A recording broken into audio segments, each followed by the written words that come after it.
Hey guys, welcome back. Today we are going to be talking about begonias and the different types of begonias there are out there. Now, there are 4 types: the tuberous, the fibrous, the cane, and the rhizomatous.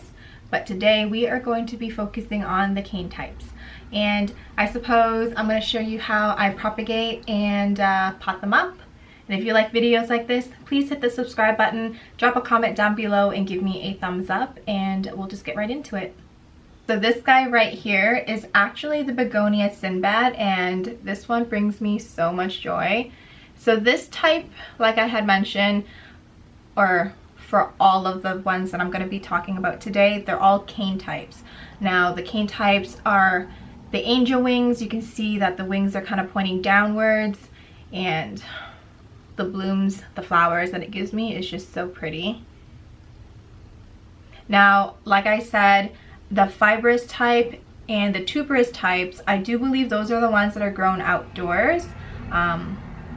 Maybe next spring I'll start planting some of those.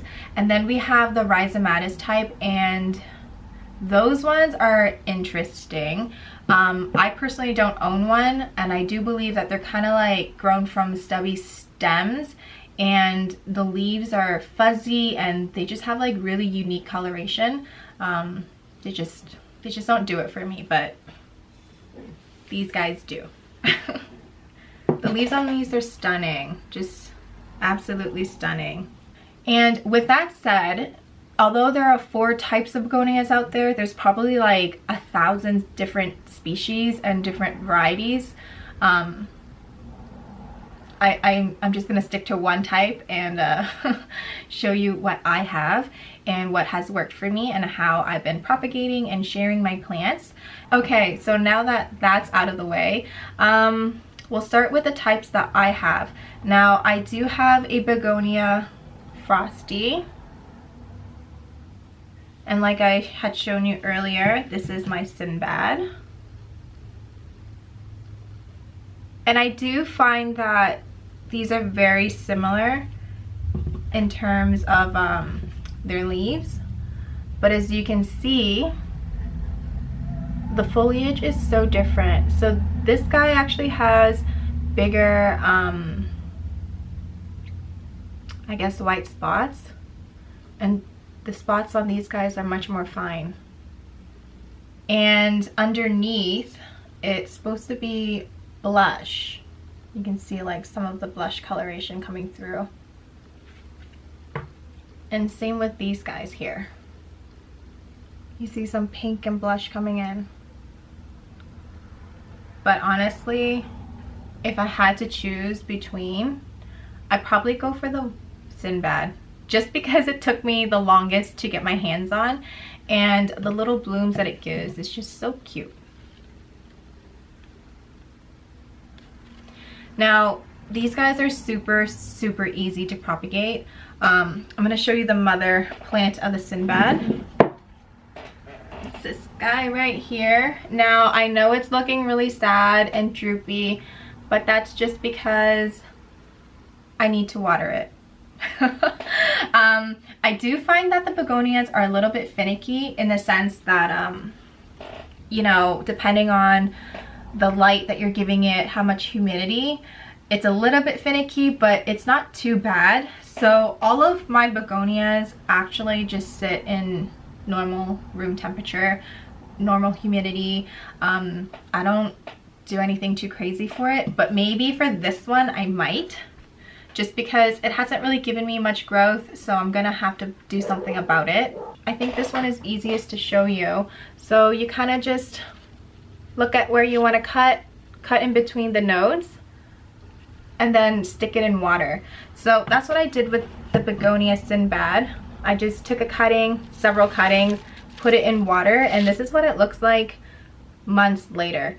Now, the reason why I let this root for so long is because I am going to transfer it into soil, and when you're propagating plants and it's in water, it's going to develop water roots. So when you're putting it into soil, what's going to happen is the roots are going to have to change and I guess become more robust. if you can achieve longer roots, it's gonna almost die back when you're putting it in soil, so it doesn't shock the plant so much. So the more roots, the better. And that's what's been working for me so far. I already did a repot of the Sinbad earlier in the year, and I actually put it in ponds. So this batch is actually going to go into soil, and I guess I'll do like a compare and contrast, see which one's thriving and doing better. But I think it's not going to be an issue at all because the mother plant is actually in soil. All right, so we're moving on to this show-stopping plant right here. Again, this is another begonia, and honestly, like I said, there's so many different hybrids of begonias. I don't even know which one this is, but I'm pretty sure this one is the Begonia Maurice Amey. I could be wrong. I'm really not too sure, but what I really love about this plant is that it has bright pink metallic leaves with faint silver spots, and its veins are like this olive green color. You can see that's just so pretty, and it just grows upright. I did have to give it a like a stick so that it kind of continued to grow upright, and I think I propagated some of this already too, and I just shoved it back in its pot.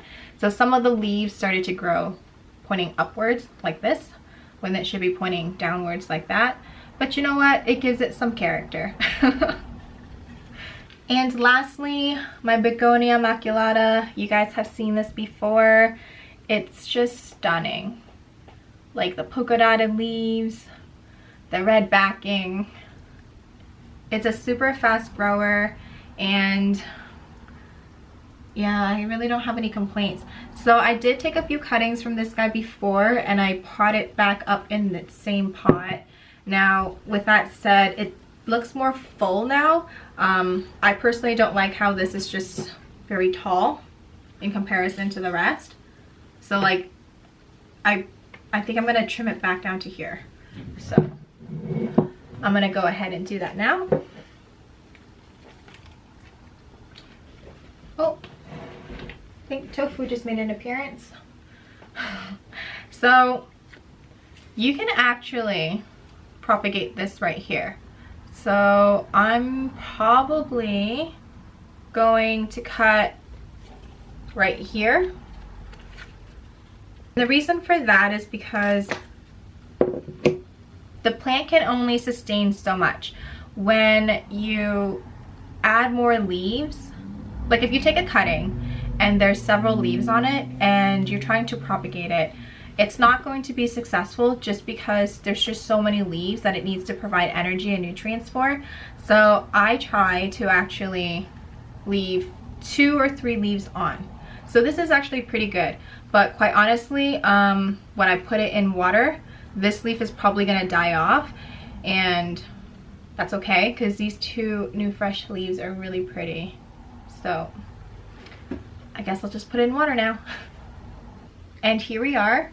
This is gonna be its new home. And quite honestly, I don't really do anything special. It's just water. And I just let it do its own thing. So Mother Nature will take care of this for me. So now I guess I'll show you how I'm going to just pot this bad boy up in soil. Just gotta clean up a little bit here. I'm gonna pull out my trusty potting mat. If you guys don't know what this is all about, you definitely need one in your life.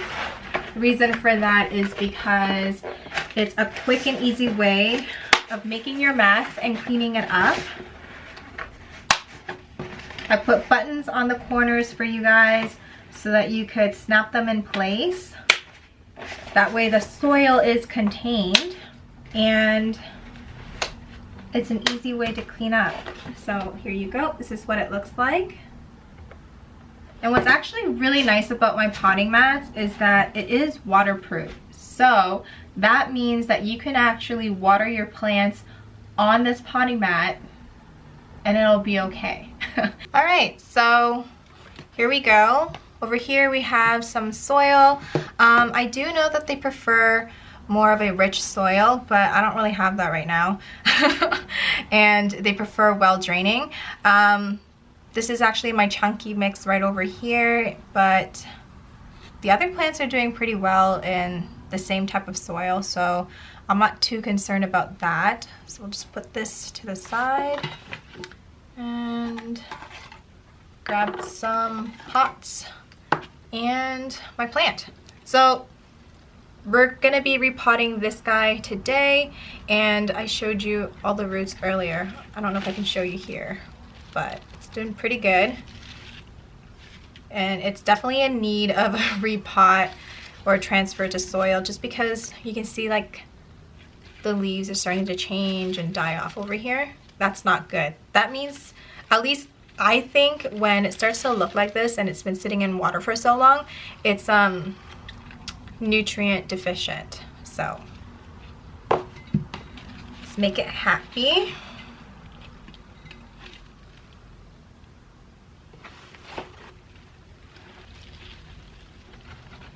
So many roots. It's crazy.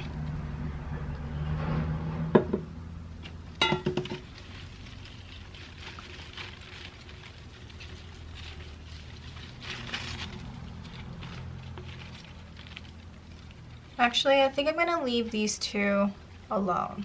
So this is one plant and this is gonna be another one, just a bigger one. Oh.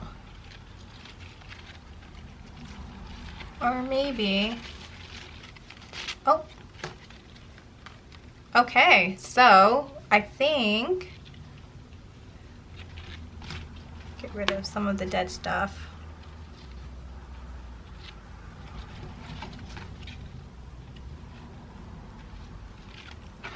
I think these two belong together. And these two should belong together. They'll look a lot more full.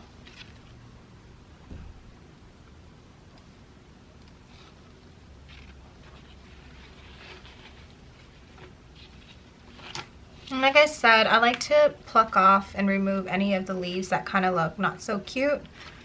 That way, the plant can focus on using its energy to produce more soil roots, because these are eventually going to die off. And the more leaves there are, the more stressed the plant will be, because it has to focus all of its energy into keeping the leaves alive. So that's the reason why I remove some of the leaves that aren't necessary.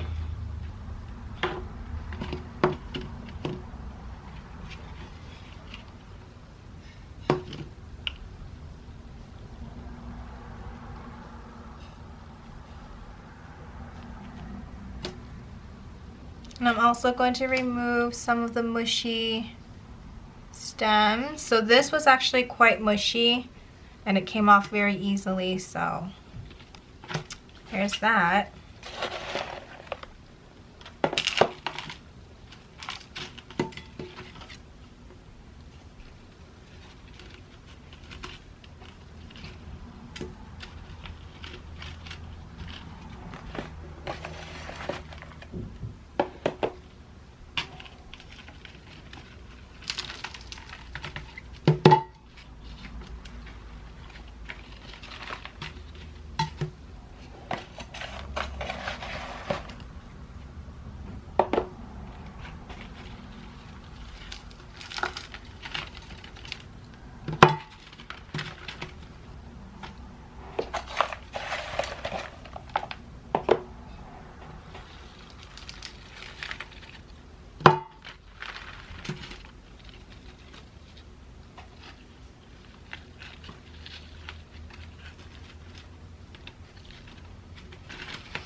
And there you go, a new plant with the bloom. So like I said, my mats are waterproof, so I can go ahead and give it some water. And because I noticed that my plant was kind of malnutrition, so in here is some water and fertilizer just to help it replenish its nutrients. And that's it. Get yourself a cute little plant. And we're back. We also have a visitor. We have little Tofu over here. She came in to say hello and to let me know that we need to wrap this up. But in any case, this is the newly potted Sinbad. It's stunning. I can't wait to share this with one of my friends. It's honestly super easy. I never really had an issue with begonias. I do know that some people did say that theirs wasn't thriving and it wasn't doing very well, but I don't know. It's been doing pretty well under my care so far. I don't have any complaints, but yeah, if you like videos like this, please hit the subscribe button, drop a comment down below letting me know that you like videos like this, and I'll see you guys next time. Bye!